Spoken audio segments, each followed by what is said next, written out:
so many women fall into these roles before they ever say, wait, who am I? What do I like? What do I feel? Because you've played this role of being convenient for so long, people aren't used to you saying, wait, no, I don't want to do that. Or no, that doesn't feel good. We're made to believe that it should be an honor that we drain our energy for everybody else. We think that we're doing something great in life for not thinking about ourselves.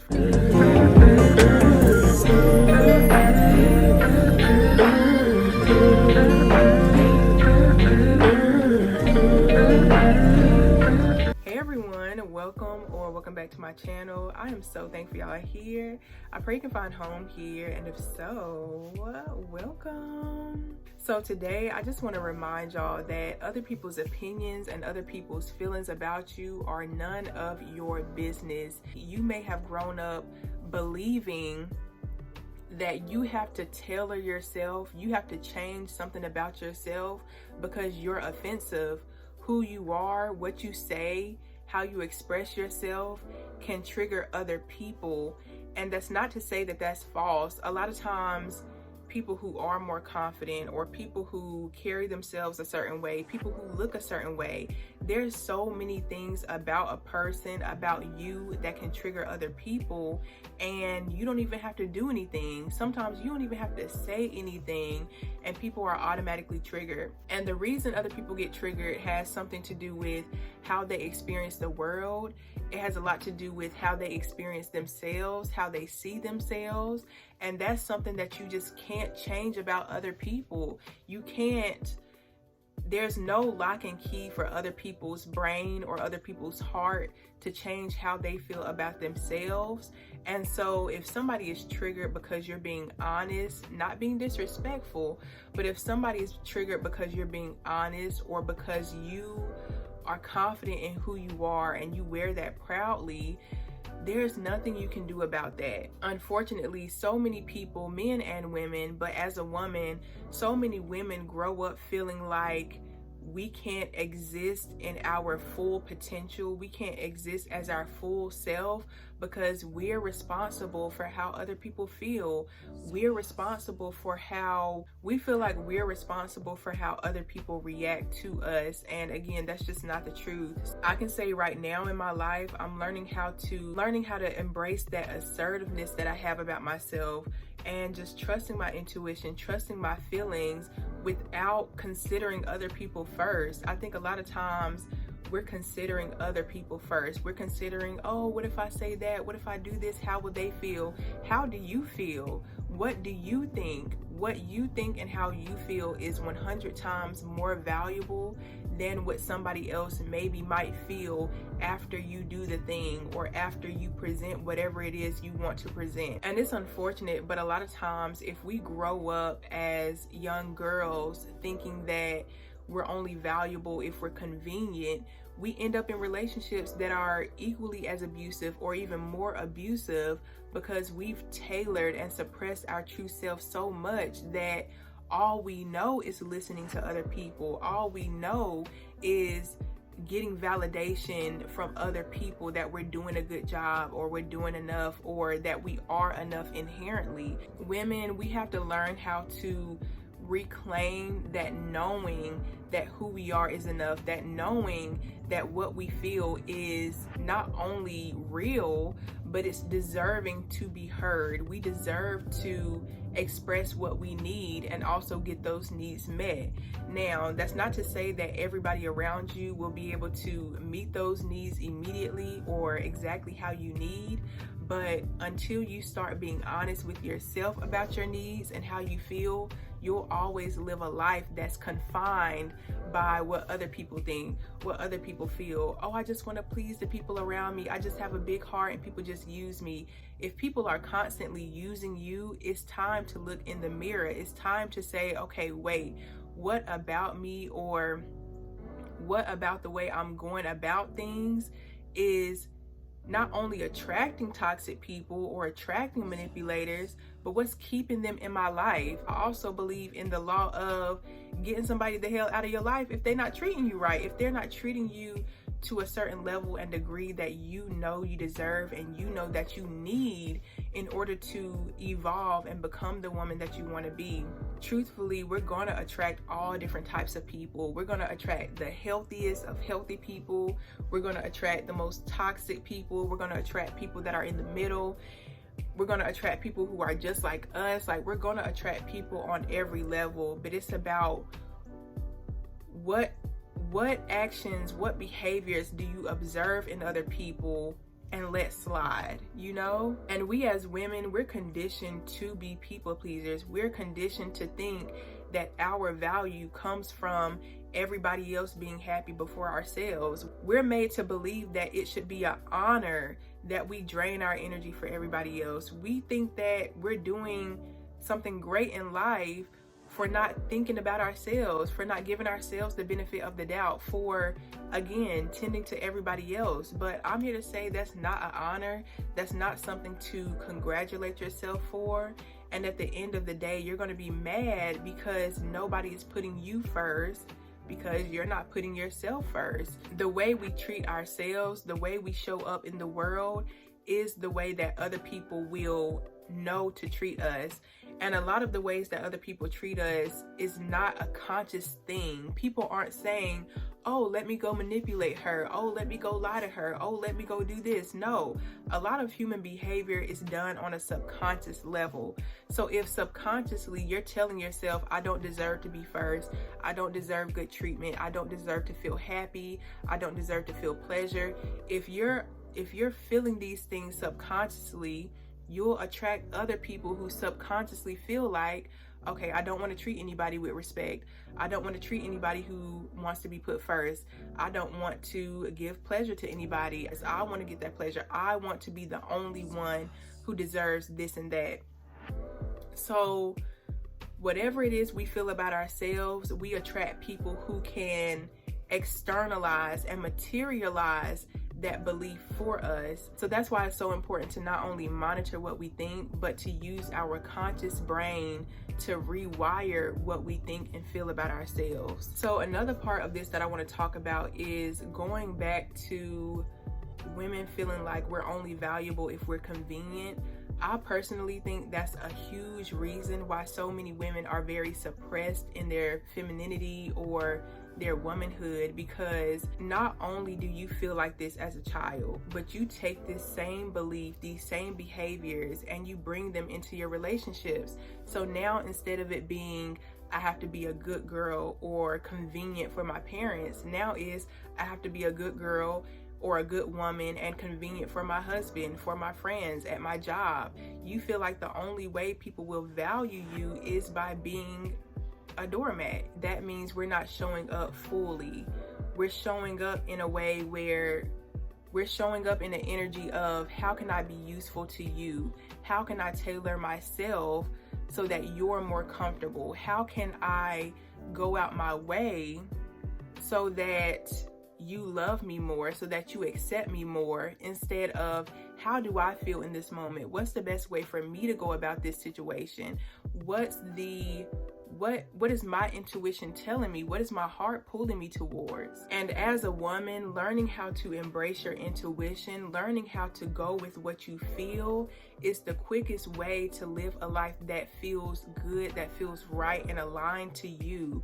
As women, our power lies in our intuition. Our power lies in our power lies in our ability to connect to what we feel, to what we sense, to what we think, instead of being in the masculine energy, which is just doing, trying to get results, trying to get this, trying to get that. So again, if you grow up all your life feeling like you have to be convenient rather than authentic, convenient rather than truthful, honest yourself, when you do need things, when you do need people to go out their way for you, when you do need, somebody to go that extra mile for you, guess what? Now you're no longer being convenient.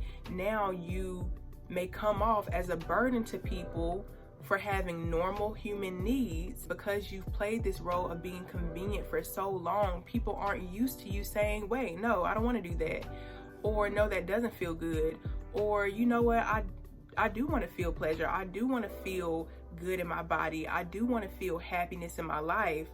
I think when you're learning how to embody this energy, when you're learning how to break away from the people pleasing, it comes with losing people who only value you for being convenient. It comes with losing people who you may have thought really loved you, who you thought had your best interests at heart, but truthfully only seen you for how you could benefit their life, for how you could be useful for their life. So when it comes to interpersonal relationships, when it comes to society as a whole, insecurity is profit. When it comes to a manipulative person, an abusive man, your inability to see your value and to see that you deserve so much more and get the hell out of there, that's profit to them. That's useful to them. You being naive, you not protecting yourself, you not learning how to protect yourself, you not learning how to set boundaries, is all profit to people who want to use you for not questioning them, for not being truthful about how their behavior is hurting you. Again, if you're so stuck on being convenient, you're not prioritizing being authentic. You're not prioritizing being honest. And this is especially true for women who are married or women who have children, because a lot of women base their value on being the best mother they can be or the best, most submissive wife they can be, not even realizing that they don't have an identity of their own. They don't have hobbies or true happiness outside of how they can please other people. And I'm not saying these are bad things. Like, being a wife, being married is beautiful, having children is beautiful, but so many women fall into these roles before they ever say, wait, who am I? What do I like? What do I feel? And so we end up in lifestyles that are strictly based on our usefulness, on what we can give, on what we can provide, and not what we embody, not what we can create. So it's nobody's fault necessarily, but ultimately I think it's the responsibility of women to say, like, no more of this. I want to be my own person. I want to stop tiptoeing around people. I want to be my assertive, bold self. I want to be filled with more of myself and not just what I think other people want, what I think other people want to hear, what I think other people need to see. And the last part I want to add is that to truly love yourself, to truly live a life that not only serves you, but that does serve the people you love, that does serve the people that you're meant to be aligned with, you have to be willing to take all the name calling that comes with that. You have to be willing to be called a bitch in some cases, be called selfish, to be shamed or judged for not sacrificing yourself. I found in my own life that when you aren't willing to sacrifice yourself for validation, when you aren't willing to sacrifice yourself for somebody else's pleasure, for somebody else's convenience, people are going to shame you. People are going to judge you. People are going to try to make you feel like you aren't truly a loving person. You aren't truly a kind person. You aren't truly who you are or who you say you are, because you're not serving me. You're not showing up at my every beck and call. You're not being convenient for me. So you're selfish. So you're a bitch. You're not thoughtful enough. You're not kind enough. You're rude for stating what's on your mind. You're disrespectful for not agreeing with me or agreeing with how I treat you. And this can come from anybody, men or women, family, friends, associates, co-workers. People will, I can't even say it's because self-love is taboo. Like, I can't even say that, but I guess we are in a generation where self-love is more prioritized. Like, we're starting to see the value of truly loving yourself, of truly prioritizing yourself. And so it's still kind of taboo in a lot of different dynamics. It's still very taboo for a woman to say, this is what I want, I'm putting my foot down and I'm not about to argue back and forth about it. It's taboo for a woman to be thoughtful and kind and loving and also say, no, I don't want to do that. People think that the only way a woman can be truly loving or truly nurturing is by saying yes all the time, is by being passive, is by not telling people the truth, when it's really the exact opposite. You have to be ready for people who will try to shame you back into that people-pleasing box. People who will try to shame you back into being convenient. But that's all a part of it. Like, that's all a part of becoming who you're meant to be, becoming who you're destined to be. Unless you want to live a life where you're just pleasing people and trying to suck the validation out of that, then go ahead.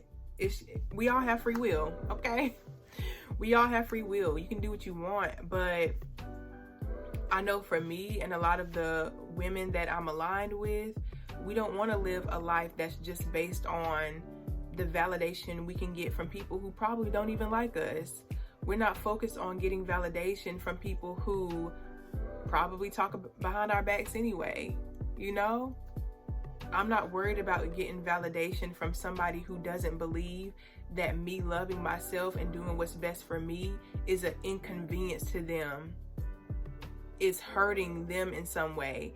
And again, I'm not saying be selfish to a fault. I'm not saying if somebody is in dire need, just ignore them. I'm not saying that you should just be rude to people and say whatever is on your mind, but there has to be a balance. And for a lot of women, we do have to embrace more of the selfish side of self-love because of the dynamics we're growing out of, because of the narcissistic energy we may have grown up in. And so now we're learning how to put ourselves first. And sometimes it looks like the pendulum swinging all the way to the other side before it comes back and balances out. So never be afraid to be selfish if your heart is leading you to be selfish. Never be afraid to say, no, I don't want to, that's not for me, I don't feel like it, even without a reason. Never be afraid to say no if you know intuitively, if you know deep down in your heart, that's what you need to do. So that's really all I wanted to say. I really hope y'all got some value from this video, and I will see y'all in the next one. Bye.